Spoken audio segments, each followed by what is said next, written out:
Welcome to Luca and Miguel. Enjoy the video. In this video, I will explain how to make quinoa dough. This unique dough provides a fantastic gluten-free option for your baking needs. We'll cover the simple steps to transform cooked quinoa into a pliable dough, perfect for many dishes. Get ready to explore a new way to enjoy your favorite baked goods with a healthy twist. It's surprisingly easy to prepare and incredibly versatile in the kitchen.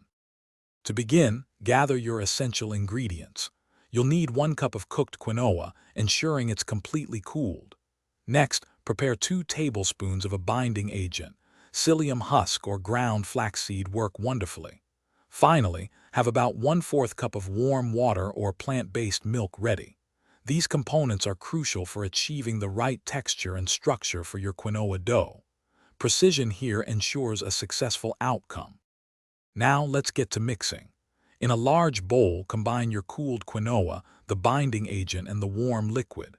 Use your hands to mix everything together until a shaggy dough starts to form. Then, transfer it to a lightly floured surface and knead for about 5 minutes.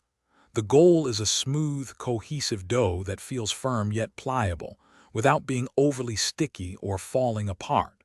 This step is key for elasticity. Once your dough is ready, it's time to shape it. Roll it out on parchment paper to your desired thickness, usually around 1/4 inch for flatbreads or pizza crusts. Transfer it to a baking sheet and bake at 375 degrees Fahrenheit for 15 to 20 minutes, or until it's beautifully golden brown and cooked through. Remember to check the description for a link to Darn Tough socks and other great deals. Enjoy your delicious, homemade quinoa creation. Thanks for watching and please subscribe. It's the best investment you'll ever make.